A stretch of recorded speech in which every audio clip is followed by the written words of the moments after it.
Hello friends, welcome to my channel Karthik Telugu news. Friends, ఇవాళ వర్షాల గురించి మరొక ఇంపార్టెంట్ అప్డేట్ న్యూస్ అయితే రావడం జరిగింది. దీని గురించి మరిన్ని విషయాలు ఈ వీడియోలో తెలుసుకుందాం.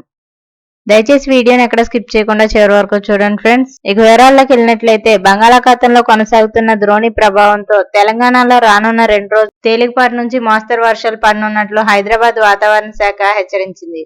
ఇక ఆకాశం మేఘావృతమై ఉంటుందని, గంటకు 30 నుంచి 40 కిలోమీటర్ల వేగంతో ఈదురుగాలులు వీచే అవకాశం ఉందని వాతావరణ శాఖ పేర్కొంది. ఇవాళ హైదరాబాద్, వరంగల్, కరీంనగర్, ఆదిలాబాద్, నిజామాబాద్, యాదాద్రి, వరంగల్, మహబూబ్ నగర్, ఆసిఫాబాద్, రంగారెడ్డి జిల్లాల్లో మోస్తరు వర్షాలు కురుస్తాయని ఐఎండీ అధికారులు వెల్లడించారు.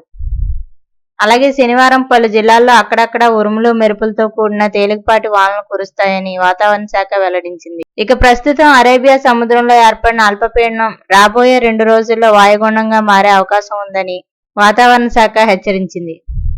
ఇక దీంతో పాటు ఆగస్టు 2 నాటికి అండమాన్ నికోబార్ దీవులకు పశ్చిమంగా మరో అల్పపీడనం ఏర్పడనుందని, అది కూడా బలపడి ఆగస్టు 5 తర్వాత తెలంగాణలో భారీ వర్షాలు కురుస్తాయని అధికారులు అంచనా వేస్తున్నారు. ఈ నేపథ్యంలో ప్రజలు అప్రమత్తంగా ఉండాలని వాతావరణ శాఖ హెచ్చరించింది. సో ఫ్రెండ్స్, ఇది అప్డేట్ న్యూస్. మరిన్ని అప్డేట్స్ కోసం ఛానల్ సబ్స్క్రైబ్ చేసుకోండి ఫ్రెండ్స్. అలాగే పక్కన ఉన్న బెల్ ఐకాన్ క్లిక్ చేసి వీలైతే ఛానల్ కు లైక్ అయితే చేయండి. Thank you friends. Thanks for watching this video.